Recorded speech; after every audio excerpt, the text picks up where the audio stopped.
Assalamualaikum anak-anak soleh-soleha. Nah, pada pembelajaran kali ini, mata pelajaran Bahasa Sunda, kita akan melanjutkan pelajaran minggu kemarin. Kalau kemarin kita sudah belajar paguneman atau percakapan. Nah, sekarang kita akan belajar materi Mika Weruh Kecap Rajekan atau mengenal kata yang diulang. Nah, di sini yang kita pelajari yaitu kecap rajekan dwi murni atau dalam bahasa Indonesia yaitu kata yang diulang utuh. Dwi itu dua ya, murni itu utuh, jadi diulang secara utuh. Contohnya, nah, satu, tangetan kalimat-kalimat ieu dihandap. Perhatikan kalimat-kalimat di bawah ini. A. Sok ayeuna urang bagi-bagi tugas. Nah, perhatikan di situ ada kata bagi yang disebut dua kali ya anak-anak. Di situ berarti mengandung atau tergolong kecap rajekan dwi murni karena secara utuh. Dari kata bagi ya, tadinya dari kata bagi diulang jadi dua kali, jadi bagi-bagi tugas. Artinya sok ayeuna orang bagi-bagi tugas, artinya ayo sekarang kita bagi-bagi tugas. Masih dalam gotong royong ini kalimatnya. Terus B, bapak-bapak keur ngomean sasak. Nah, kata apa yang diulang? Ya, betul, kata bapak ya yang diulang. Bapak-bapak keur ngomean sasak. Bapak-bapak sedang memperbaiki jembatan. Ngomean itu memperbaiki, sasak itu jembatan.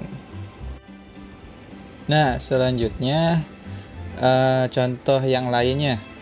Kecap rajekan dwi murni, kecap anu wangun dasarna disebutkan dua kali serta teu robah sorana. Jadi artinya kecap rajekan dwi murni adalah kata yang bangun dasarnya, kata dasarnya disebutkan dua kali tanpa ada perubahan. Suaranya nggak ada perubahan, sama karena tadi bagi-bagi bapak-bapak sama ya dibaca seperti itu. Contoh lainnya yaitu ya mungkin ada bagi-bagi atau buah-buah atau kuda-kuda, buku-buku, banyak sekali ya. Ibu-ibu, nah ibu-ibu pergi ke pasar misalkan seperti itu ya. Kecap sabalikna atau kata sebaliknya ya, tangetan kecap-kecap sabaliknya ia dihandap. Perhatikan kata-kata sebaliknya di bawah ini. Praklarapkeun, silakan terapkan pada kalimat ya, pada kalimat sing mernah yang mernah ya, yang pantas. Titenan contoh ia dihandap. Perhatikan contoh di bawah ini. A. Mimiti kebalikan atau sebaliknya dari lekasan. Mimiti itu awal, lekasan itu akhir ya, terakhir atau diakhiri. Contohnya, kerja bakti teh dilaksanakeunna ti mimiti tabuh 7. Kerja bakti teh dilaksanakannya dari diawali atau dimulai pukul 7. Nah, ini mimiti ya, kecap atau kata yang akan dibalik atau sebaliknya. Kemudian sebaliknya yaitu kerja bakti teh tabuh 10 oge geus lekasan. Nah, berarti kata lekasan ini sebaliknya dari mimiti ya. Sebaliknya dari mimiti. Lekasan itu sudah atau selesai. Kerja bakti teh jam 10 juga sudah selesai. Nah, untuk tugasnya anak-anak Silakan diisi, dilengkapi dengan kalimat ya, dari B sampai J. Nah, sampai J. Nah, ini artinya meresihan, membersihkan ya. Kebalikannya yaitu ngotoran, mengotori.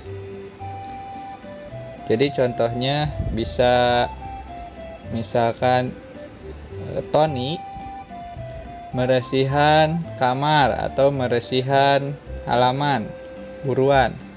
Terus sebaliknya, adiknya Tony ngotoran, buruan. Nah, itu seperti itu ya.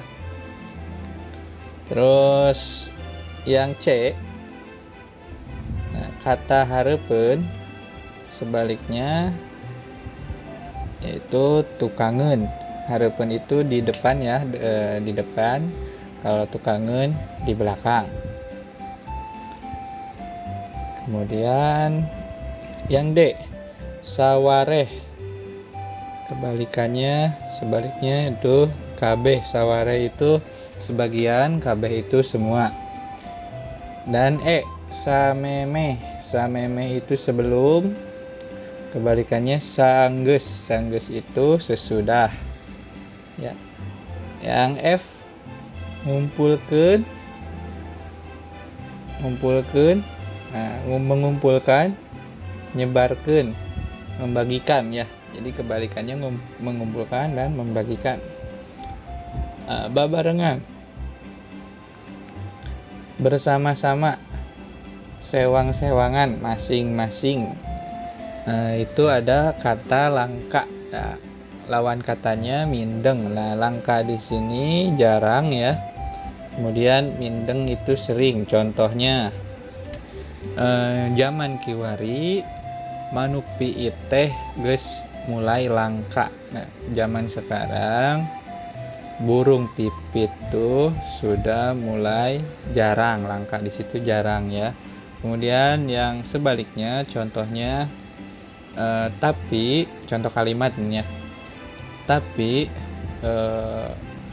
Revan masih keneh mindeng ningali burung atau manuk piit di lemburna. Nah, artinya tapi Revan masih sering melihat burung pipit di kampungnya. Nah, itu contoh langka dan mindeng.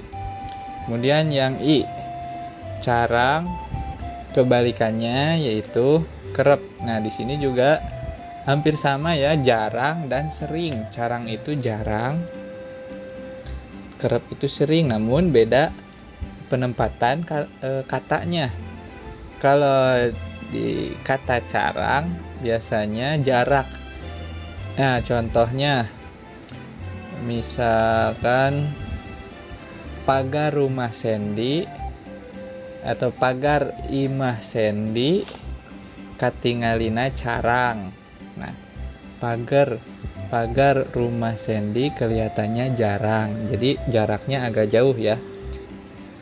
Contoh kerep, sedangkan pagar rumah Rudi kelihatannya kerep atau katingalina kerep, kelihatannya ya rapat. Nah, itu carang dan kerep.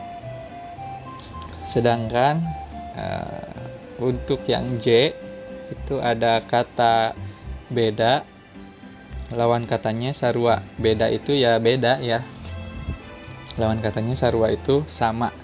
Nah, silakan anak-anak tuliskan kecap-kecap atau kata-kata di atas pada kalimat. Bikin kalimat sendiri ya. Mungkin itu saja untuk pembelajaran bahasa Sunda minggu ini. Ya, mudah-mudahan kita senantiasa diberi kesehatan sehingga kita dapat kesempatan lagi untuk belajar di kemudian hari. Wassalamualaikum warahmatullahi wabarakatuh.